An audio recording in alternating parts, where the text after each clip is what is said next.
Hi, everybody. I am here today. I'm diLiberti. I am a humanities faculty at College of DuPage and the Global Education Liaison. And I'm here today with Amanda Musacchio, who is coached me on her name several times. She is a Library and Information Technology faculty at the College of DuPage. And Amanda, before coming here, what did you do? I was an academic librarian at two different institutions for 10 years. And before that, I was a library technical assistant for about 16 years at a variety of different types of libraries. So Amanda knows the library system well. And is faculty, teaches other people how to be librarians at COD. And I'm also with Jason Ertz, who's a reference librarian and a faculty member as well. And then Jason, do you want to tell us a little bit more about yourself? Yeah, I've been a librarian at the College of DuPage Library for about 15 years now, a little bit less than that. And my areas of liaison work that I work in the library here are English, journalism, and education. Okay, great. Thank you, guys. Although I bet both of you could answer any library question I throw at you. Sure, yeah. Okay. I will not ask you why all Civil War battles happen in national parks. That's just a different question.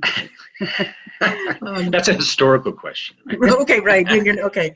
So we're here today actually to talk about this idea of how COVID is affecting access to information. And I know I've learned from Jason the distinctions between information, misinformation, disinformation.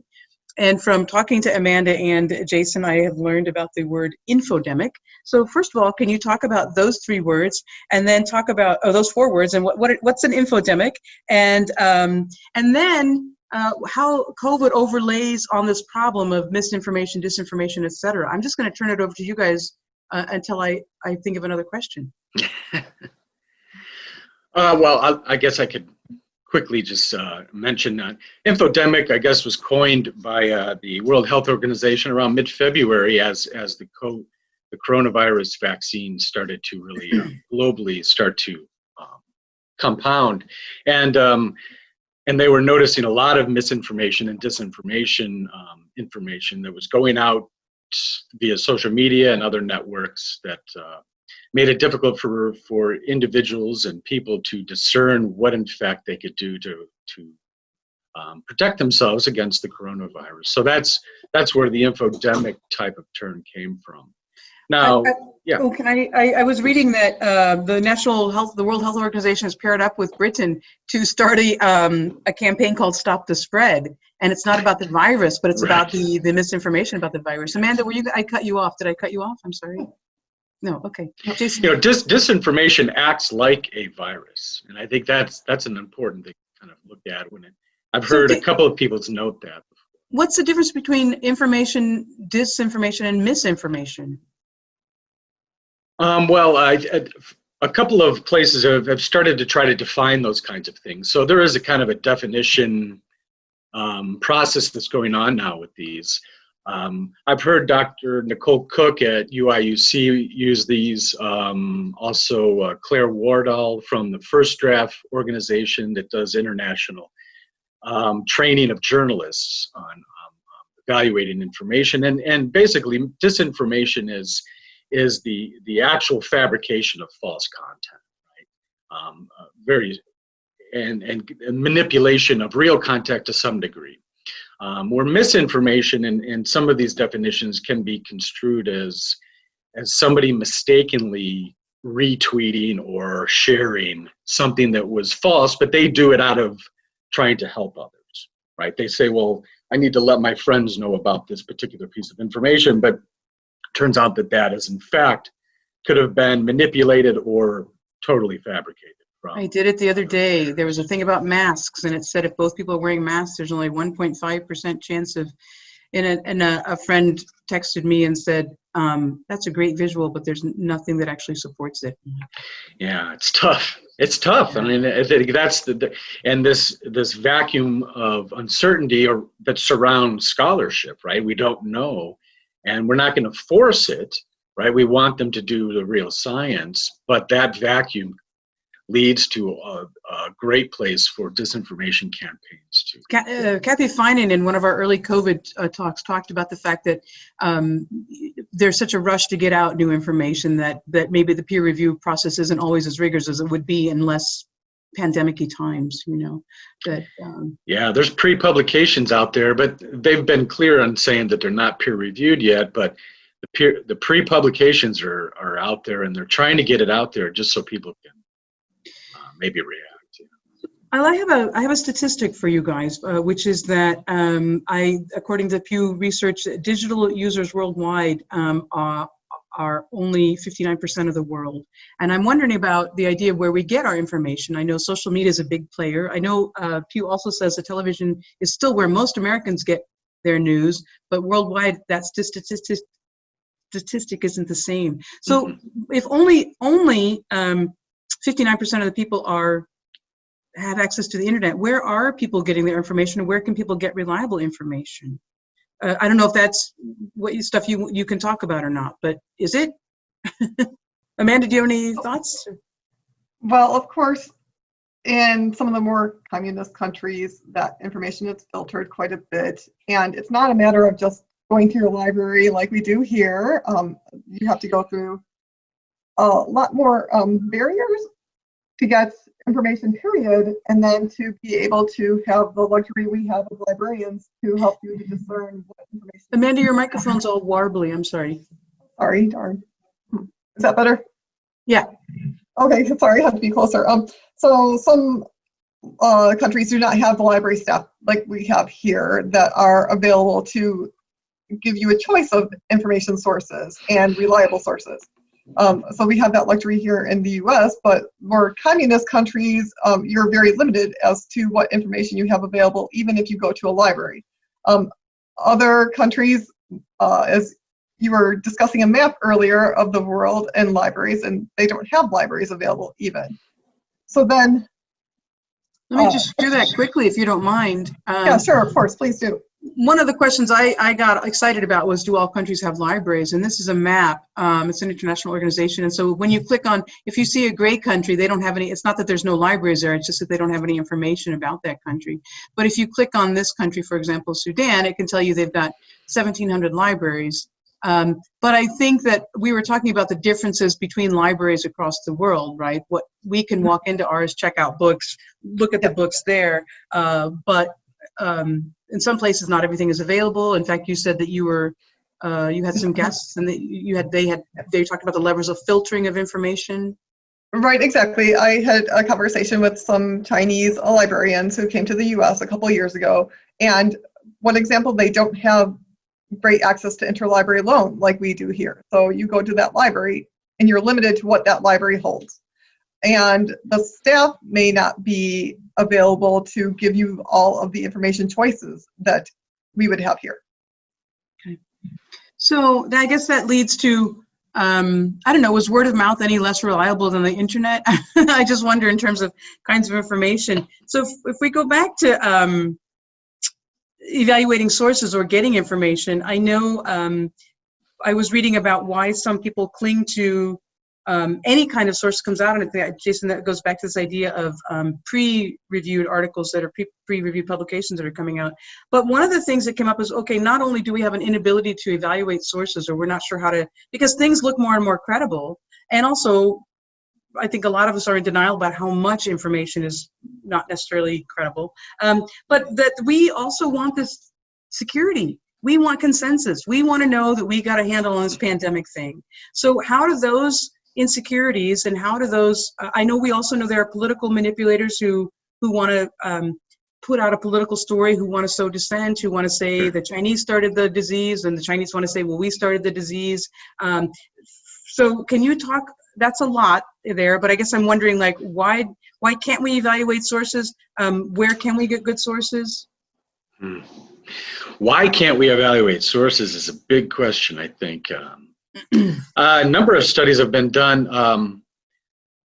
You know, we heard it from Stanford. They did the study of history, high school teachers, and that's where I've first learned of this term reading laterally, like leaving the source that you're looking at and see if you can't find that information someplace So, And seeing if you can't find what, Jason? seeing if you can't find the information someplace else, the same information, but it's some kind of verification, triangulation, as a technical term. But you want to see if what you're reading is said someplace else. Also, you read laterally. You leave the source. You go laterally, not into the source, and you ask, what about the source? Who are these people? What is this organization? You have to do these kinds of things. People don't like to do that, and if I'm scrolling and lazy, I'm just going to share memes, even if I know it's not. And so this becomes a difficult problem of diligence to some degree, at least in social media. Has it taken the fun out of social media for you? Probably, yeah. As a responsible librarian, yes, okay. I have to watch my sources on social media, right? Or else my profession is discredited to some degree. But I think that's a particular issue, is that people just don't. I don't. It's one of it's laziness. One of it is they are confused, right? One of it is they're nervous about when it comes to a virus. But we've seen these infodemics in other situations other than this. Infodemics, I like it. Yeah, but those are. Go ahead.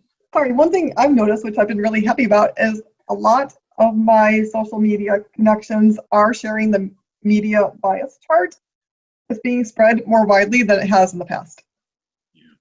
What's being read more widely? I'm sorry? The media bias chart. Oh, okay. And so to see where you can get reliable, credible sources is what you're saying. Check out those charts? Yes, to see the chart, it's one famous one. It shows exactly which or where different media sources lie on the political spectrum. Yeah. Okay. So it's a bias chart, yeah. It's bias, it's kind of a political spectrum chart. Some of the sources, the farther away it gets from the center, I think the less accurate the information. Right, so I think like you've got like several sources up here in the center, and then as they're political, or okay, interesting, okay. They start to turn into crazy by the ends. Is that actually on the chart? Yeah, that's the technical term.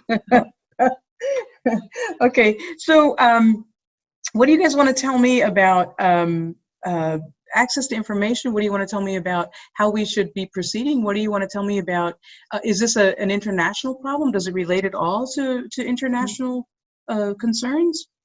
Sure. Amanda, you were talking about go ahead. a Spain study first before we started recording, and then you had some other thoughts, I think, Sure, so a couple of things that I found internationally. A recent study in Spain discovered that they analyzed 1,000 tweets over 2 days. And they found, of course, the majority of the tweets regarding the coronavirus were false information. But what was interesting about the study was that a large percentage, larger proportionately than usual, of the retweets of the information that was being spread was scientific evidence-based and not necessarily only the false, erroneous tweets. So they had surmised some reasoning as to why that was. One, people like to spread information that they really believe in, and perhaps they've done a little bit of research and found that this is accurate and fact-checked it, which is becoming more popular now. And then the other reason I think that it's being taught in schools and universities more widely worldwide, how to fact-check. So a lot of that, some of that lateral reading that Jason was talking about then. Yep. You guys, what's the difference between lateral reading and going down a rabbit hole? Serious question. Because how do you know, how do you know you're not reconfirming? And I know, Jason, one thing you said was click outside of the article, but again, what's that distinction between rabbit hole and actual fact checking? That's a tough one. Yeah. So I think the question becomes is, do you know where you can find reliable information? Do you, we may not be asking it outright, but we are asking, do you believe in the scientific method? And do you hope that the scientists are using the scientific method? I mean, my assumption is that they are. And that when the scientists would produce some information, it might come out from Johns Hopkins or the you know, the WHO, then I can say to myself, I have that, I still believe them, right? And so one of the I think one of the big issues with disinformation campaigns and all of this is that, and my biggest concern with this is that I'm in favor of a healthy skepticism. Like, you move from the source, you go out and you get into these rabbit holes. That might be good, and you might need to pull yourself out of it, right? But when you're in the rabbit holes, there's a number of things you need to do when you're in there, right? Read laterally, leave the source that you're looking at. That's one thing that we can do, right? Use your evaluation criteria and online fact checkers. There's a number of online fact checkers. We all are kind of aware of them now. Use those. Use your criteria. How old is it? You know, Google reverse image search, right? If you've never reversed image searched in Google, give it a try. You can tell in many cases. Now, whether they can manipulate that yet, I don't know. But you know, you could tell where an image has come from originally, and you can see where all these different, you know, memes can say one thing, but the image doesn't come from there at all. So there's a number, you know, those are the two big things that we kind of want to do, and kind of how do you examine the source? Who wrote it? Where's this organization? Who funds them? These are all very basic types of things to do when you're in the rabbit hole. I read an article once too that said, she's a journalist, Heather, I'm sorry, I can't remember her name, but it's not my idea, but she talks about the biography of your data. And in the same way you get to know somebody's age, where, you know, their origins, and, you know, how you get to know a friend. What's the biography of your data? How old is it? Right. Who are its friends, right? What do its friends tell you? So I like the idea of thinking about that as a biography, because we do this all the time with people. Amanda, did I cut you off? You were going to tag on to something Jason was going to say, or? No, I'm fine. You know, I was worried, one of the access issues too with that is that we're starting to see, at least in the United States, funding models surrounding paywalls when it comes to journalistic work, right? So you start to see where you get 4 or 5 free reads from this magazine, and then you have to start paying, or this newspaper. This has a lot to do with, you know, if I can't access this information right now, make no mistake, other than a librarian, someone's going to go on to the next source, right? If I am paywall blocked from journalistic work, right, people without the means aren't going to pay for it. And then that becomes who's actually accessing journalistic work, who can get access to it. We've had this argument about scholarship for decades in library land, and you've probably heard this too, Julia. But that's a financial issue that's going on here, and I'm constantly concerned about seeing the paywalls. Now, I don't begrudge the journalist for needing to do that, to find some funding, because I think what's happening is the advertising dollars have left the content creators, i.e. journalists and these. So all those advertising dollars have left them and have gone to the content finders, i.e. Facebook, Google's, these kinds of things, who don't create any content. No. Right? So where's the money actually going to? And so that's an issue in and of itself, but problem on our end becomes is how can people if people get blocked because they read too many Atlantic articles, they're not going to read enough. You know, if they don't have the means, they likely won't read another one. Or if they're in a hurry, these are issues. Like I haven't read the Washington Post in a month or two because I haven't paid for it yet. You haven't, right? It's too bad you don't work at someplace like a library that has that subscription, Jason. Right. So I have other newspapers, right?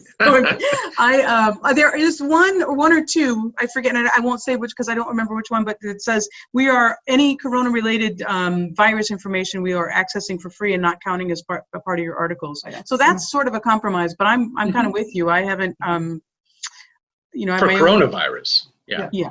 But it's not going to help me with the election, or it's not going to help me. I mean, Correct. There's a whole host of other issues we have Correct. to deal with. Just right. There's other stuff going on, right? Yeah. And with people, you know, how do I go back to work, etc. Let me ask you guys, if you weren't feeling recorded, and if I weren't sort of sending you questions, and I just said, come and talk to us about issues of COVID and library and access. What would you be saying to anybody who's listening right now? Amanda, do you want to? Can we start with you? Don't drink smile bleach. on your face. Yeah. What? Don't drink bleach. Yeah, there. Don't drink bleach. Okay. All right. I'm gonna. Can I write? I want to write that down. Anything else?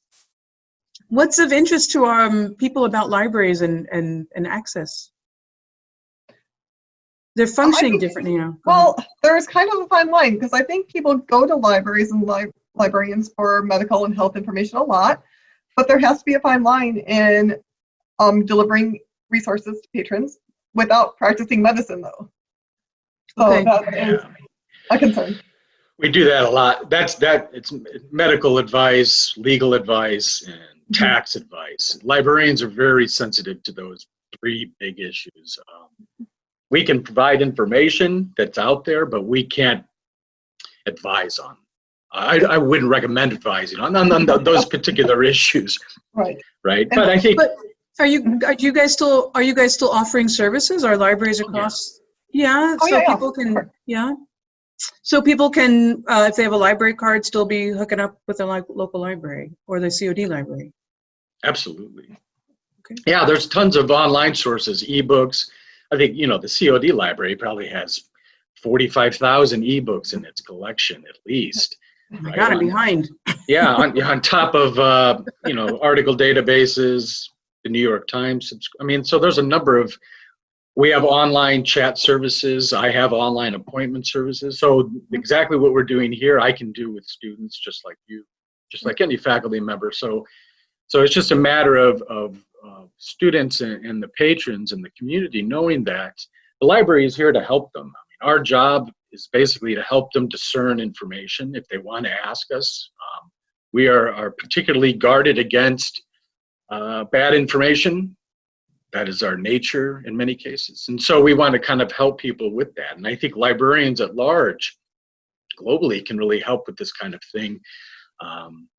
We might see a number of them help with this kind of access to information, answering questions, these kinds of things. So you're saying libraries are the antibodies to the infodemic. Yeah, and journalists. The vaccine, yeah. And a good journalist, yeah, right. Now, I think one of the problems that happens here, and this is my main concern with the infodemic and disinformation campaigns, and it worries me a great deal, is that people start to forget the differences between being highly skeptical and being cynical. And that really, that's a big distinction. And a lot of disinformation campaigns, some may want you to believe what they're saying, like a conspiracy theorist. They want you to believe this, right? But many disinformation campaigns don't really care whether you believe them. What they care about is that you believe no one. And that is a particular problem for legitimate news sources, for legitimate scholars, and these kinds of things, is that if you sow enough discord into somebody, that they become hyper-cynical about their information sources, and that is a primary worry of mine, is that it becomes everybody's lying. When that isn't the case, Yeah, no, believing no one is actually far more insidious. I think I hadn't even thought about that. Far more worse. Yeah. Amanda, what do you want to? Do you want to leave us with some thoughts about libraries and pandemics and COVID and info and access? Oh goodness! All the pressure. Well, I think libraries are here to stay, and this is another kind of a cliche that libraries are changing with the times, and we're adapting and not going anywhere. Libraries are. I think that they've done really well with electronic resources in the time now where libraries worldwide the buildings have been closed, but they're still definitely there, just like Jason said. Yeah, I'm going to tag on that. Right, I was going to represent a library here in our talk. I've also put some books and some music and a bottle of water. But then I thought, well, that's not really a good representation of a library, because libraries, that's just only it used to be a main function, right? But now it's more about the space. It's more about how to get information. It's more about learning about it. I mean, you guys have all kinds of different functions than what it used to be. I do want you to see that I have my Villa Park library cards right here. Excellent. My COD card I can't find right now. I'm sorry. Oh my goodness. But That's probably all your right. faculty ID. I know, and I haven't used it in a bit, so I'm like, So it's either in the car or in the backpack. All right, so I guess that's it. Anything else? One last parting shot? Anything I didn't ask you that you wanted to cover? I don't think so. This is great. So. Oh, I do remember something. Excellent. Sorry, can't believe I forgot this one. This is an area of particular interest. So on top of reading laterally, on top of evaluating a source with criteria, with fact checkers and these kinds of things, the third biggest thing to do is check your emotions. Check your emotions? Check your emotions. Mm-hmm. I was reading an article, and I'm not done with it yet, that they called this empathic media. So, or algo journalism, where the journalism that your feeds are now based on your emotional needs to some degree, as much as it can know based on your likes, your dislikes, and these kinds of things. And so sometimes we're going to get feeds where it's meant, inside your feed, certain posts are meant to spark an emotional response. And if we check our emotions and then get back to our evaluation, our lateral reading and these kinds of things, it could go a long way. And that's a major thing. A lot of these disinformation campaigns are strike themselves on emotions. So you mean be aware of issues that you feel passionately about, and the fact not only that you feel passionately about them, you feel a particular way. Social justice can only be accomplished this way. Diseases can only be cured this way. Right. You were passionate about the masks, right? And you saw this new thing, and you're like, oh my God, look, 1.5%, I got to tell my friends. Yeah, right. I mean, that's an emotion, right? We forgot to look to see if that was in fact the case. It's not a fault of anybody's, but that's just what happens. And that is part of the reason for some of these campaigns and some of this disinformation is to strike an emotional chord. And on top of that, an emotional chord is also harder to undo to some degree. When it comes, if you're stuck in a particular belief system and we try to tell people that's wrong, you need to do this. What happens? Backfire effect. Heels dig in, and that a lot of that has to do with the emotional response and need for the belief that you might have. So people should be getting, in addition, if they're going to go into libraries and we start checking temperatures and stuff, they should get a social work check too. Where are your New Zealand is actually starting to add social workers to their library staff, by the way. But that's we've done that here. We have You that have? here in the US. What? Oh yeah, Skokie, Oak Park, several libraries do. Yeah. Public libraries do it. Yes. Yeah. Get out. Yeah. I'm always like 4 steps behind everyone. I need better social They have media. tutors too. A lot of tutors in public libraries as well. Oh, that's good to know. Okay, cool. All right. Well, I guess we'll leave it there. I do want to say I was given a necklace that said overnight loan as a joke, and so that's a library-themed jewelry as well. You guys, thank you. Wow, I've learned a great deal. So let's stop there. But thanks very much, you guys. Thank you very much.